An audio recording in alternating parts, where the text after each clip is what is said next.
Hello, everyone, and welcome to the COVID Crisis Management Capacity Building webinar that is presented by the Global Allergy and Airways Patient Platform. I'm Tanya Winders, the president of GAP, the Global Allergy and Airways Patient Platform, and it's my pleasure to provide an overview of COVID crisis management and how we as an organization have addressed this pandemic, both in the U.S. organization that I represent, Allergy and Asthma Network, as well as the global organization of GAP. Hopefully you'll have some key takeaways and experiences to highlight and share yourself as we go throughout our discussion today. So the first thing is that anytime there is a crisis, there is bad news, good news, and hopefully better news. And COVID-19 has absolutely presented that type of opportunity. The bad news is that according to researchers, approximately 25% of nonprofits are going to fail in the 2020-2021 calendar years due to the impact of the coronavirus. Nonprofits are absolutely feeling the hit when it comes to fundraising and event hosting, the traditional methods of raising funds and getting the support that's needed to carry out the mission has been quite challenging in these unprecedented times. However, the good news is that you don't have to be one of those 25% of organizations that fail. You can be one of the 75% that survive. So again, 3 out of 4 will make it through this very turbulent time. And the even better news is that it's estimated that about 10% of nonprofits will actually thrive and will come out on the other side of the pandemic in a better circumstance and scenario than which they entered it. And so again, anytime that there is a crisis, it's not all bad news. There oftentimes are silver linings in the clouds, and definitely in the case of COVID-19, there can be a silver lining for your organization as well. So why, again, am I presenting on this topic? What's been my experience as I have led Allergy and Asthma Network and GAP over these last 6 months? So in March of 2020, Allergy and Asthma Network found itself really hit face forward with the pandemic around March 15th. And I immediately began to look at the funding of the organization and assess our current situation. What I learned is that funding had come in very slowly in the first quarter of the year. And so we actually were behind budget on receipts, about $800,000 at that time. I quickly realized that that was not sustainable and that we were not going to be able to make it through these challenging times in that way. And so we immediately began to look and explore what were the options. We immediately began to think about how we communicate with our internal and external stakeholders, how we begin to build trust among those stakeholders, increase engagement, and really create sustainable change for the network, even in light of very challenging times. I'll share along the way of the course of this presentation different ways that we addressed different things, but ultimately in March of 2020, we made the decision that we would pivot pretty strongly from the work that we had planned to do to the work that we needed to do to support and engage our community throughout the crisis. And so where that ends us up at the end of the year is actually looking at the largest revenues and budget that Allergy and Asthma Network has ever experienced. We'll finish the year almost $2 million over the budget that was planned for 2020, with a total budget of now around $5 million. And in the case of GAP, in March of 2020, again, we found ourselves at the point that the pandemic was just beginning, looking back and realizing that, in fact, many of our sustained corporate partners had not funded GAP at that point for the 2020 year. And so it gave us an opportunity to go to those funders and to really lay out the value proposition and the case for support of why they needed to continue to support GAP, even in light of COVID-19. And again, where we'll end up at the end of this calendar year for GAP is in a much better financial position than what we've been in previous years. And I think a lot of that has to do with, again, the way that we continued down some paths, but also stopped some things or redirected some efforts, and also pivoted from live events to virtual events, which I'll share more about as we go throughout our time together. So the reality is that we never need to waste a good crisis. And this is a quote that has come to my mind and has really been at the forefront of the work that we've been doing over the last 6 months. But March 13th of 2020 was really a decision day for me. I sat back and I looked at the pandemic and thought about the threat that it was to the organizations that I lead.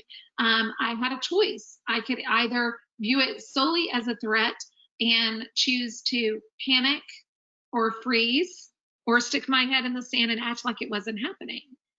Or I could choose to look at it as an opportunity and think about ways that we as an organization might innovate, change, and become more creative in light of the challenges and the turbulent times that were to lie ahead. And again, on March 13th, to be honest, I thought that this might be a 60 or 90-day challenge for the organization to address. I had no idea that we would be sitting here 6 months later and continually facing such high degrees of uncertainty.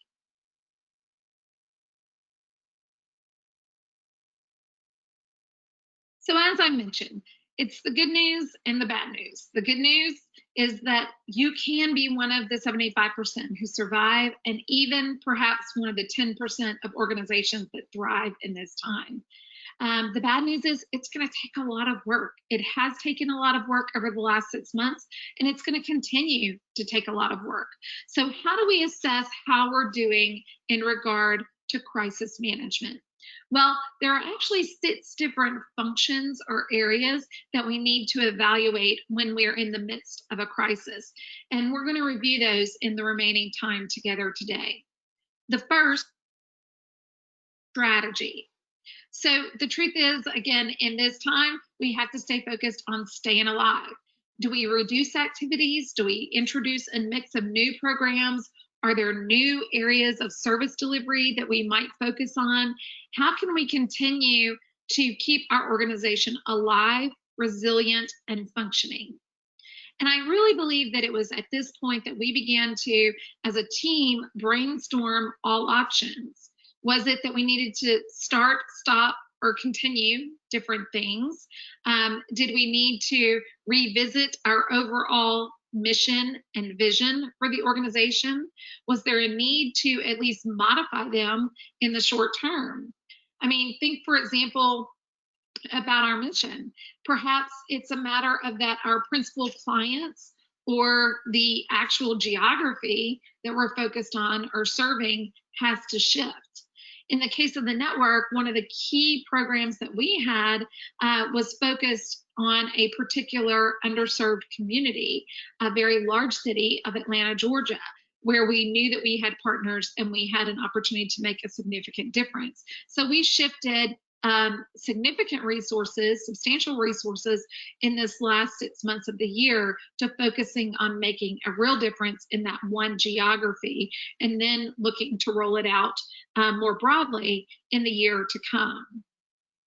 When it came to our strategic plan, we had just gone through a strategic planning process in November of 2019.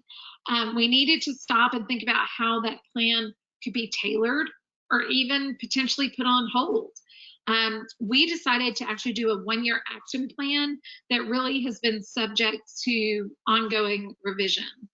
A crisis presents challenges, but to recognize that those challenges also provided that opportunity for change, innovation, and creativity were a key element of the success that we found over the last 6 months.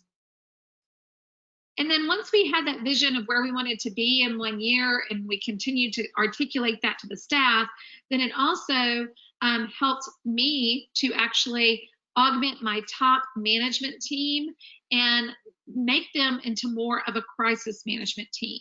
So I did this in a participatory way where at least with the team that of directors of the mission areas that I have and with my board of directors, we came together on a more routine basis to say, how are things tracking? How is the team doing working remotely? Are there areas that we need to address? How do we apply for the government funding that is available to us to help us get over this challenging time? There were just many different ways that we had to go about thinking through the crisis management rather than the day-to-day management. And so having sort of that go-to group of advisors that I could rely on was a really key important aspect of how we've continued to move forward during the pandemic. Beyond organizational strategy, the second area is program and service delivery. Again, I alluded to this before when I said, what are the programs or the projects that we need to start, that we need to stop, or that we need to continue? We also had to stop and think about, were there services or programs that we need to deliver in a different way to ensure safety? Because again, we wanted to protect our employees and we also wanted to protect the patients and the community that we serve. And then were there new things new collaborations that we could embark on that would actually help us to advance our mission during this time? I think that it was very important to us that we realized, again, in order to increase our program effectiveness, that we couldn't do it alone.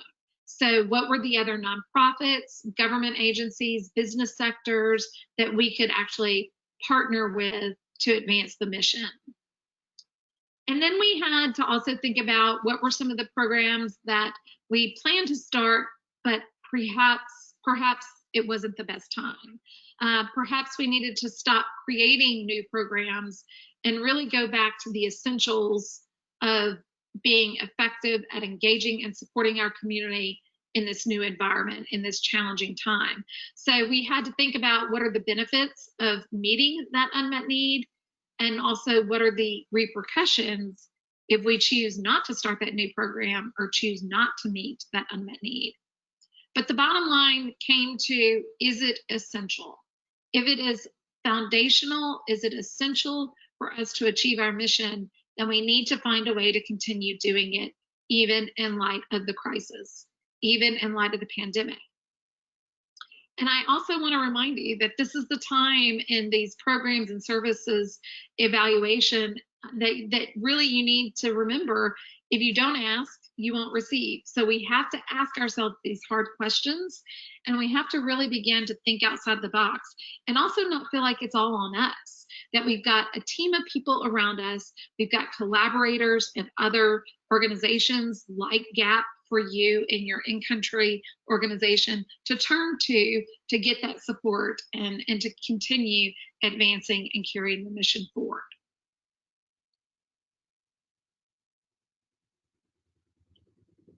The next key area is around managing the financial stress of a crisis. And in the case of COVID, this was at the foremost for us because, as I said, we were already tracking behind budget in the first quarter when the crisis hit. And so immediately we had to secure our organization's financial position. We had to think about how to improve cash flow. Should we obtain a line of credit? Should we borrow money? Should we maybe reduce or delay purchasing or renegotiate leases or other obligations? We had to think about, should we tap into our reserves? These are all of the things that really you have to stop and think about in the midst of crisis like COVID-19. And then secondly, we had to ensure that we were matching mission and money and making sure that we were containing cost at every possible place. So we reviewed every line item in the budget and considered how we could actually cut or reduce those costs over time. For Allergy and Asthma Network and for GAP, the majority of the cost was staff cost. And so that meant that we had to consider reducing paid staff or hiring freezes. We had to consider staff attrition or offering early retirement plans for some. We also had to think about job sharing and in order to keep people employed, was there a way to either share a job or to reduce compensation? And then we also had to make some decisions regarding furloughs and layoffs. And these are always difficult. Again, it's never easy, but if your nonprofit chooses to furlough staff, it's important to remember that those staff members can collect unemployment and that there are programs out there to support your members, to support your team during these challenging times. But it really came down to making some budget cuts and considering making reductions in specific areas rather than across the board. And then we used some of the money that we were able to save in those areas to support the remainder of the organization. And ultimately, it really led to stabilizing and establishing a new normal. And again, it wasn't easy. There were nights where I didn't sleep over conversations that I had to have with staff about cutting back hours or furloughing.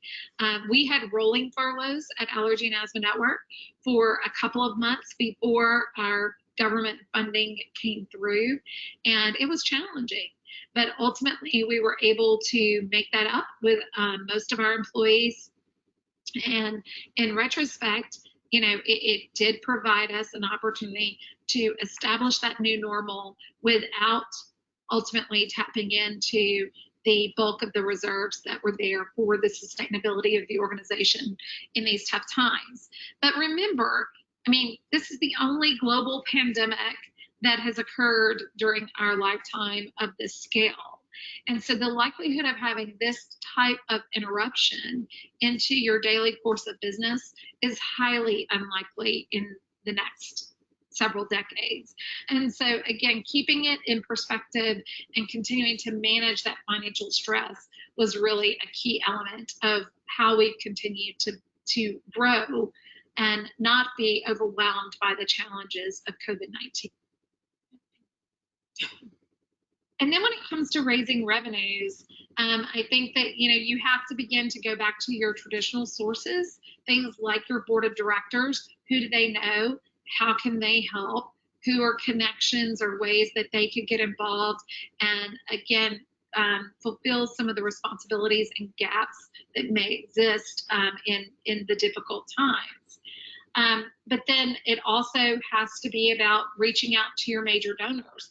And stewardship has rarely been more important than in the middle of a crisis. And so offering that you are being a good steward, that you are absolutely taking the necessary steps and the challenging decisions to advance the mission and sustain the organization is ever more important. It's also important to continue diversifying your revenue streams. Seeking new sources of funding is really part of the way that we have grown during the pandemic. We kept an eye out for what's called rapid response funding, and that was offered by local and regional foundations, by organizations like United Way and the CSC, and also others during the crisis. So we applied for more funding opportunities and more grants than we ever have in the past. But that was necessary to close the gap and to also create new partnerships and new relationships with funders that had not been there in the past. We also had to step up our fundraising, and we had to realize that we were going to have to make the ask, even in these challenging times, recognizing that the economy and the market decline and that level of uncertainty definitely was going to impact our members, our donors, our subscribers, our partners. We know people don't have as much disposable income, given that the unemployment rate was around 10%. We knew that there was a higher level of uncertainty. And so we listened to our donors. We let their feedback actually guide us to how to continue the solicitations or to advance the giving ask. And again, the key here is just don't say, well, it's tough times and we don't need to ask. Yes, it's tough times, but there are still people who want to support your mission and your cause and carry the work forward. And so I'll reinforce it. If you don't ask, you don't receive. So you must continue to ask. And then we also saw that we had to advocate before our public officials, and we had to ensure that they were restoring and providing new types of funding for organizations like ours, for other nonprofits. And we were successful in getting provisions in the COVID-19 relief package coming out of Congress in the US to ensure that nonprofits received the PPP and were part of the forgiveness, as well as that there were concessions made on those that were making donations to nonprofits. So again, ensuring that you're advocating with public officials and advancing policy generally for the nonprofit sector is an important element of the work that we're doing and should be doing in each of our own individual countries. And then I think, talking to our funders, our existing funders and program officers, those that had supported us for a long time in the past, we actually talked with them, several of them, and said, is there any way to loosen restrictions on current grants and deal with the crisis? And several of them came back to us and said, yes, we'll allow you to reallocate a portion of your program funding for 2020 to supporting and dealing just with the crisis. And what that allowed us to do is to create COVID-19 Information Center that is on our website, as well as a number of different webinars that were tailored to different topics to ensure that we were meeting the needs of the community. But if we had not gone to funders and asked them to loosen the restrictions on the current grants that we had in place, we wouldn't have been able to supply all of those resources or to support the community in the way that we did. So the next area is probably the one that I think is one of the most important, and that is crisis communications. The reality is you cannot over communicate in the midst of a crisis. You have to communicate, communicate, communicate, and communicate more. Communication has never been more important. And leaders, this is where it really does rise and fall a lot on your shoulders. You have to be genuine. You have to be honest. You certainly have to listen to your staff and your donors and your partners' concerns. But it's really vitally important that you establish those lines of communication and keep them open, especially as the crisis continues to linger. So one of the ways that we did this at Allergy and Asthma Network is through a weekly staff report. This is a very brief report that takes everyone 5 minutes to fill out on Friday afternoon. And it asks, what was your high of the week? What was your low of the week? And is there anything else you would like to share with your manager for the week? And then it also asked, what was your stress level? What was your workload level? And your overall mood or disposition for the week. And this was important because what I came to understand is that week by week, my team became more open and honest, not only about their professional struggles, but also about their personal struggles.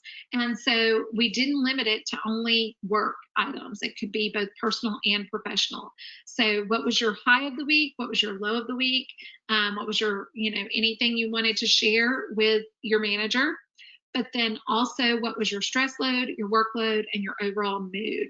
And those three things tracked over these 6 months have really helped me to stay connected to my team, even though we're all telecommuting all across the country. And it also helped me to identify quite honestly, areas where I could support them more effectively, and also where we needed to reallocate work because sometimes one person had more on them than they possibly could complete. I also established a biweekly executive committee call with my board of directors. And so reaching out to the board chair and the executive committee and all of the board members and keeping them informed more routinely, securing their ideas and their reactions to what was happening in the headlines was really important. And the reality here is good governance was still vital even in the midst of the crisis. And so for me, it was weekly with the staff, bi-weekly with my executive committee of the board, and then once a month with the full board. I also conducted ongoing communications with internal and external stakeholders. And I had to make sure that all of the really important decisions we were making at the organization were seen by these stakeholders because there was so much news and so much going on. It was vital to make sure that I was communicating consistently with those internal and external stakeholders. And also, I thought it was important for the short term and long term. Like we tried to balance what the need was in the immediate week or 2 weeks ahead, but also continuing to look 3-6 months down the road. And again, I can't reinforce this enough, but be genuine, be honest. When you don't know, say you don't know. There were many days that I said, I don't know how this is going to play out. I'm not sure this is going to work, but I'm willing to take a chance. I'm willing to introduce new ideas and to float, program concepts and reallocate resources in a way that would help us to bridge the gap from where we currently were in March, April, and May to where we are today in September. Keeping our organization out in front of our stakeholders and also protecting our brand of the network and of GAP was very important. It also meant that we considered new delivery approaches, things like video to conduct proposals, to actually pitch proposals. We created some videos of different ideas. We also did videos for donor appeals, helping people to better understand what we were doing in regard to COVID, and then seeking their support as we continued to build that trust and support within the community. And then I also did video updates routinely with the board and the staff. And we also had Zoom meetings for our monthly staff meetings and for some of the more routine touch points that historically were done in person. And I think that this helped us all to maintain a connection and to feel like we were being more effective and more fluid in cross-pollinating our work rather than getting into our own silo of work that was done in our home or in our location as we quarantined.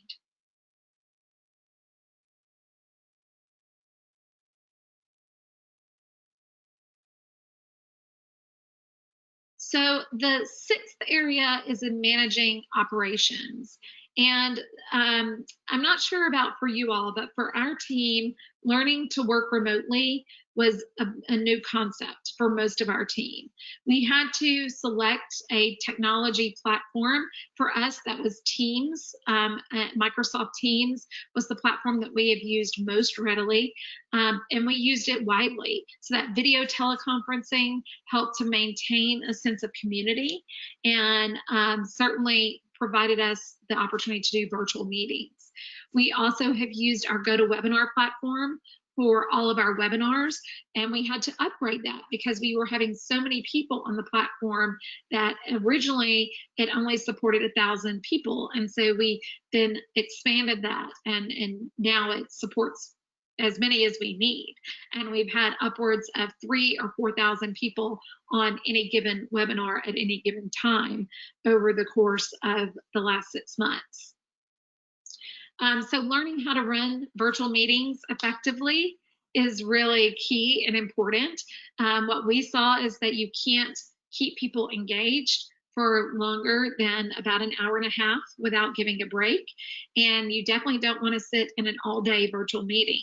So we've limited our virtual meetings to no more than 3 hours, and have built in these smaller engagements, shorter engagements, rather than feeling like we need to do a full day of events or meetings. Secondly, I really focused heavily, as I said before in the weekly report discussion, on motivating and retaining the talent within the organization. The crisis has been fraught with emotion. I had to make sure that my staff members knew that first and foremost, they were valuable to me and that I cared about them. I cared about them as people, not just as assets or as objects or as employees of the organization. I had to work hard at motivating the team and really encouraging peak performance and excellence, even when we were working remotely. And when we learned that people were not working as effectively or efficiently, we had to address that. The truth is, you can't lead through a crisis alone. And we have to find ways to better distribute the workload and ensure that we retain those talented key staff members that are going to carry the mission forward for years to come. Also, in the midst of all of this, we can't forget about ourselves. And self-care is important now that so many of us are working from home. For me, that means trying to get out and walk every day, exercise, get fresh air, eat healthy, taking entertainment breaks, or even just getting up and kind of walking outside, getting fresh air for 15 minutes at intervals throughout the day. If you don't do that, and if you don't get the sleep and rest and nourishment that you need, then it's going to become all consuming. And in that 24/7, 365, over time, it's going to wear on you, not only on your physical health, but also on your mental health. And I have found myself in the last month or so just feeling really tired and needing that, especially weekend time, to unplug, rest, and recover, so that I could face the upcoming week in a more constructive way. So don't forget about yourself. Remember, in an airplane, they always say put the oxygen mask on yourself before you help others. And this is a good reminder for me, because I've not done this as effectively as I probably should have over the last 6 months. And then finally, consider a disaster recovery plan. In the US, we've had other tragedies or disasters like 9/11, or natural disasters like Superstorm Sandy, that actually created an opportunity for a formal business disaster recovery plan. And there are many templates that I could share for this. If you're thinking about where do we go from here, how do we reestablish the organization in a post-pandemic phase, definitely I would encourage you to develop that disaster recovery plan with your key crisis management team and leadership team. And as I said before, everything rises and falls on leadership when it comes down to managing operations.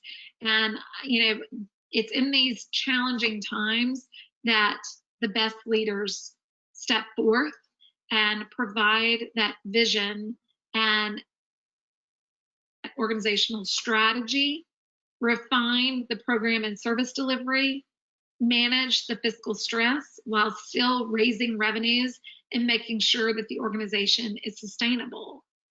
And as we talked about, communicate, communicate, communicate. You cannot over communicate in the midst of a crisis. It really is, to me, the thing that I would say has been most beneficial as I've led the network and GAP through this challenging time.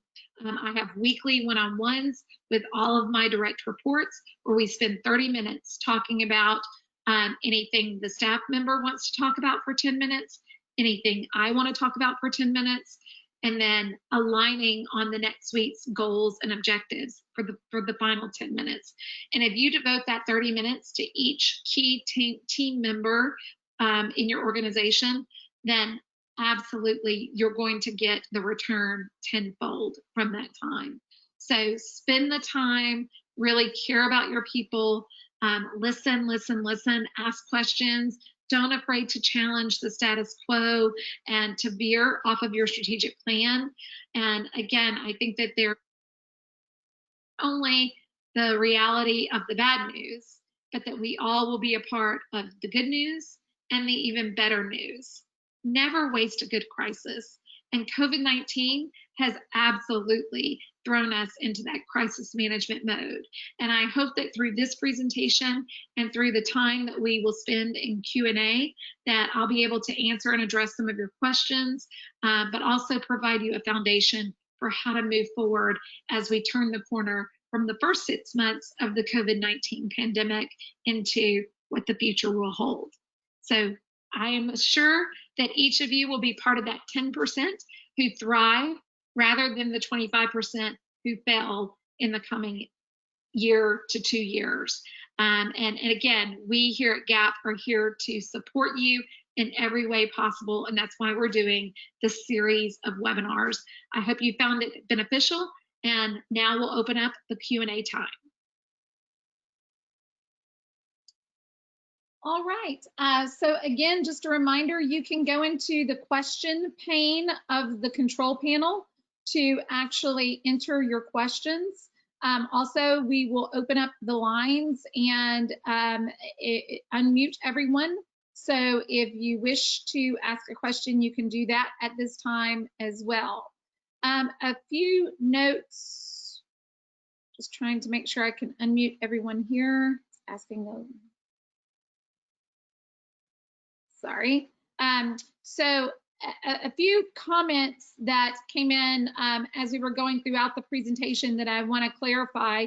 I do have different scenario planning tools that we used in looking at our one-year plan at the beginning of the crisis, and also as we continue to do our planning for 2021. I've got a couple of reports from large consulting firms like McKinsey on various scenarios of what is likely to happen in the coming 12 to 24 months. And I'll be happy to share those reports in the follow-up files from this recording. I also have a checklist of the 6 areas that we reviewed today so that you could go through each one of those 6 areas and consider how you and your organization has already addressed that area or needs to address that area as you continue to move forward. I will also provide a copy of the weekly report. Someone asked if I could provide that, so I'll make that available, and of the disaster recovery plans. One thing I would say that has helped me is not to get totally consumed with the news. I'm sure that you all have been tempted, as I have, to sit with the news on or read the headlines multiple times a day. And I made the decision very early on in the crisis that I would only allow myself to check the headlines in the morning, at lunchtime, and in the evening. And I would limit it to 5 or 10 minutes each of those windows in the morning, lunchtime, and evening.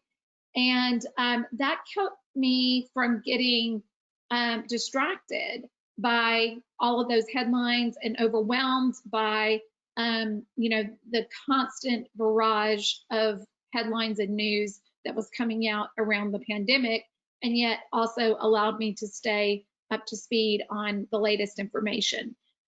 So that was one of the things that I failed to mention earlier that I wanted to share, just in self-care, but also in staying up to date without being overwhelmed or consumed. So again, any questions, please feel free to speak up at this time. All the lines are open, and you are welcome to ask your question live. Yes. Sorry, I believe we've got some background noise. Sounds like there's lots going on in that household today. But definitely, if there's anyone else who has a question or a comment regarding the way that you've managed the COVID crisis, I'd love to hear from you.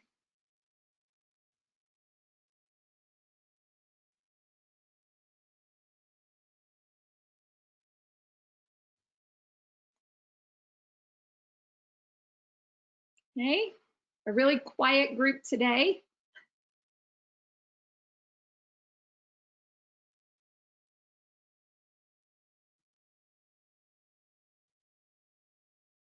I'll leave the line open for just another minute or two. Again, all of these webinars will be available for playback and for archived viewing. We also are translating these webinars into Spanish, and they will be released in the coming weeks in Spanish. And so, again, look forward to those and sharing those within your patient community. I think that hopefully our aim is that by the end of this, we'll have a library of 6 to 8 topics that provide a nice foundation for building your organization's capacity. Gundula, I see you have your hand raised and a question. Go ahead. Yes, thank you very much for that very interesting webinar. And it's very helpful to get a checklist and to hold on to that in those times. I was just wanting to ask you, did you have employees who had people that were affected by the disease and who had severe diseases themselves, so that they were in a high risk group? And how did you manage this situation? Yeah, thank you for that question. It's a really very valid one. So again, we made the decision back on March the 15th to go virtual and for everyone to telecommute based off of the recommendations of our government. However, we did learn that one of our team members was diagnosed with COVID and had underlying health concerns that would have made her more susceptible to complications. And so we, again, that weekly report, but then also because she was a single person living alone, we checked in with her on a daily basis via text and email, just saying, do you need anything? We had food delivered. We, really tried to rally around her because she was quite ill for over 30 days. She is in the high risk group from an age category as well as an underlying respiratory condition. And so for that full 30-day period, we had different team members check in on different days. And then we had that weekly touch point between myself and that employee. And we also, she was very willing for us to share her journey with others. And so we gained her permission and did share with her coworkers kind of the ongoing status and update. I think that it's challenging though, because you do have to be aware of privacy issues. In the US, that's HIPAA. And so, for example, in my husband's employer, it's a school, and they are not allowed to release the name of anyone who has been infected. And yet they must notify people because of contact tracing.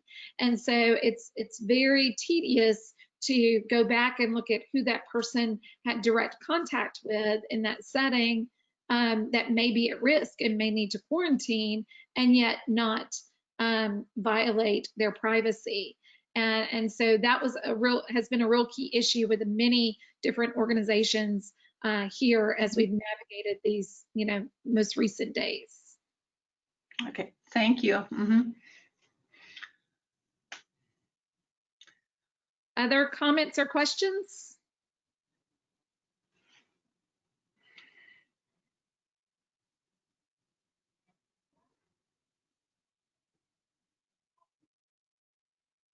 Well, I know that you, like me, can attest that the last 6 months have certainly challenged you in ways that probably you never imagined.